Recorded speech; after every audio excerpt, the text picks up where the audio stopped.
আসসালামু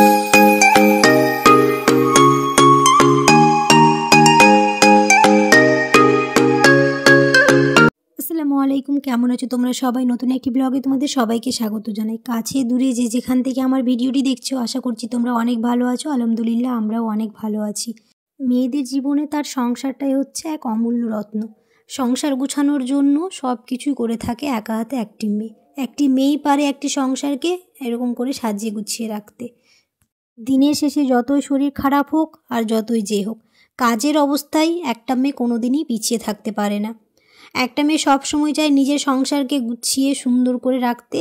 সে অসুস্থ থাকুক আর যেই থাকুক, সবসময় নিজের ঘর বাড়ি সবসময় সব কিছু পরিপাটি রাখতে। অনেকেই অনেক রকম কথা বলে থাকে, আমরা গ্রামের মেয়ে বলে আমরা কিছু পারি না, তেমন কোনো ব্যাপার নেই। একটা মেয়ে বুদ্ধি করে সব কিছু করতে পারে, সে গ্রামের হোক আর যেখানকারই হোক। বুদ্ধি করে চললে সবই করা যায়, সবই সম্ভব একটা মানুষের দ্বারাই। এত কিছুর পরেও একটা মেয়ে কখনোই পিছিয়ে থাকে না, নিজের কর্মব্যস্ততায় দিন কাটায়। একা হাতে এইভাবে আমি আমার বাড়ির কাজ করে থাকি। সকালে ঘুম থেকে উঠেই কাজ শুরু হয়, রাতে ঘুমোতে যাওয়ার আগে শেষ হয়। এখন তো শীতের সময়, একদম দিন ছোট, কাজ করে কখন সময় পেরিয়ে যায় বুঝতেই পারা যায় না। ওইটুকু সময়ের মধ্যেই সব কিছু মানিয়ে গুছিয়ে করতে হয়। তো অনেক কিছু আগে থেকে ভেবে রাখতে হয়। রাতের বেলায় ভেবে রাখি সকালে উঠে এই কাজটা করব, কারণ একসাথে এতগুলো কাজ করেও হয়ে ওঠে না। কারণ সংসারে তো আর একটা দুটো কাজ থাকে না, এতগুলো কাজ থাকে। তারই মাঝে বাড়িঘর পরিষ্কার করা থেকে শুরু করে আরও অনেক কিছু থাকে। তারপরেও চেষ্টা করি সবসময় বাড়িঘর এরকম সুন্দর করে গুছিয়ে রাখতে, পরিষ্কার রাখতে। আর প্রতিদিন যদি ফার্নিচার না ক্লিন করা যায় তো বাড়ির অবস্থা একদম দেখা যাবে না, এত ধুলো হয়, প্রচুর ধুলো হয়। তো ডেইলি প্রতিদিন সকালে উঠে ব্রেকফাস্ট করার পরে আগে এই কাজগুলো আমি সেরে নিই। সব ফার্নিচার ক্লিন করা থেকে শুরু করে সব ঝাড় দেওয়া।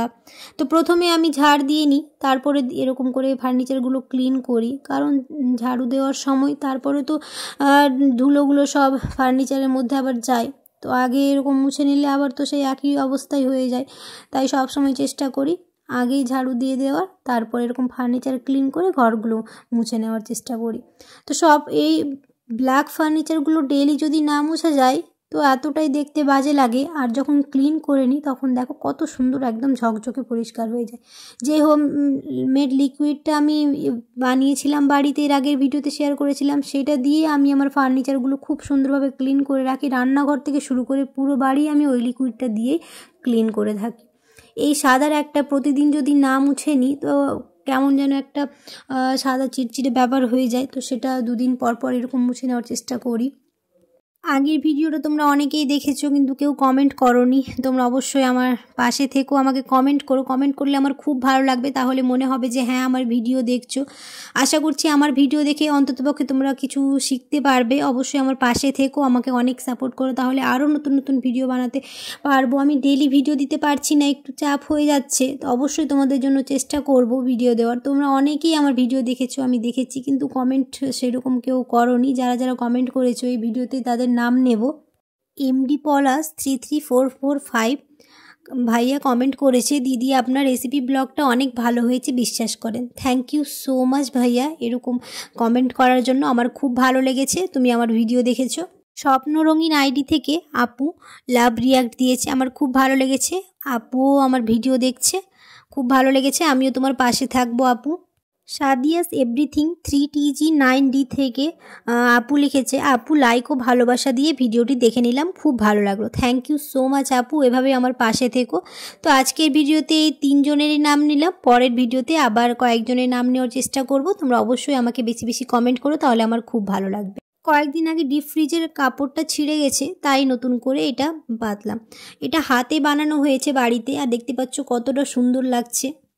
গল্প করতে করতে বাড়ির কাজগুলো তো হয়ে গেল, এবার আসি হচ্ছে মূল কাজ। তো রান্নাটাই হচ্ছে আমাদের মেয়েদের মেন কাজ। দিন শেষে এটা না করলে তো হয় না। তো একদিকে ভাত বসিয়ে দিলাম আর একদিকে হচ্ছে ডাল। তো এখানে ডালটা সেদ্ধ করে নেব। তো এখানে সব কিছু দিয়ে ডালটা সেদ্ধ করতে বসিয়ে দিলাম, আর ওইদিকে ভাত হচ্ছে।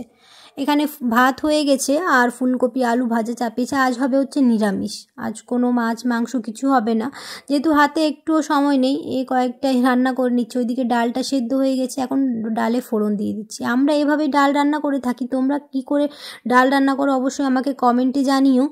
অনেকেই অনেক রকমভাবে ডাল রান্না করে থাকে, সব জায়গায় সব রকম হয়, আমরা এইভাবেই ডাল রান্না করে থাকি।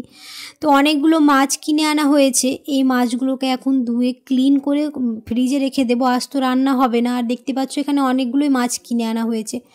এখন যা মাছের দাম, অনেক কিছু ভেবেচিন্তে আমাদের এরকম বাজার করতে হয়। মধ্যবিত্ত পরিবারে কিছু করতে গেলে অনেকটাই ভেবেচিন্তে করতে হয়, যেখানে অনেক টাকা সেভ হবে সেই অনুযায়ী আমরা সবসময় চলি, যে কোথায় কত টাকা সেভ করতে পারবো এই আমাদের মাথায় থাকে।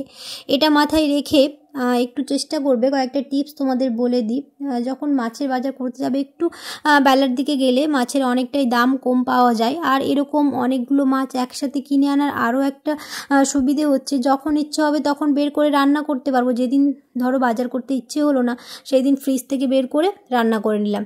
আর এরকম একসঙ্গে অনেকগুলো মাছ কিনে আনা থাকলে খুব সহজে যেদিন সকালে ইচ্ছে হলো খুব তাড়াতাড়ি রান্না বসিয়ে দিলাম। এরকম বাজার করা থাকলে খুব সহজেই রান্নাটা বসিয়ে দিতে পারবো আমরা। আর যদি না বাজার করা থাকে তাহলে রান্না করতেও আমাদের অনেকটাই লেট হয়ে যায়। তো এখানে 2 ধরনের মাছ কিনে আনা হয়েছে। তো খুব ভালো করে এখন মাছগুলোকে ক্লিন করে নিচ্ছি। তো এখানে একটু নুন দিয়ে মাছগুলোকে ক্লিন করে নিচ্ছি। আমি না সবসময় চেষ্টা করি মাছগুলো এরকম নুন দিয়ে ধুয়ে নেওয়ার, নাহলে আমার যেন কেমন একটা লাগে। তো মাছগুলোকে খুব সুন্দর করে ধুয়ে এখন ফ্রিজে রেখে দেবো। তোমরা এই টিপসটা ফলো করতে পারো। বাড়ির কাছে হাট বা বড় বাজার থাকলে সেখানেই তোমরা মাছের বাজার বলো বা সবজির বাজার বলো সেখানেই করতে পারো, তাহলে অনেক টাকায় সেভ করতে পারবে। আশা করছি আজকের ভিডিওটি তোমাদের ভালো লেগেছে, আমার কাছ থেকে অন্ততপক্ষে কিছু হলেও শিখতে পেরেছো। আজকের ভিডিওটা এখানেই শেষ করছি। কেমন হয়েছে তোমরা অবশ্যই কমেন্টে জানিও। ভিডিওটিতে একটি লাইক করে দিও। তোমাদের সাথে দেখা হবে খুব তাড়াতাড়ি নতুন একটি ব্লগে। আল্লাহ হাফেজ।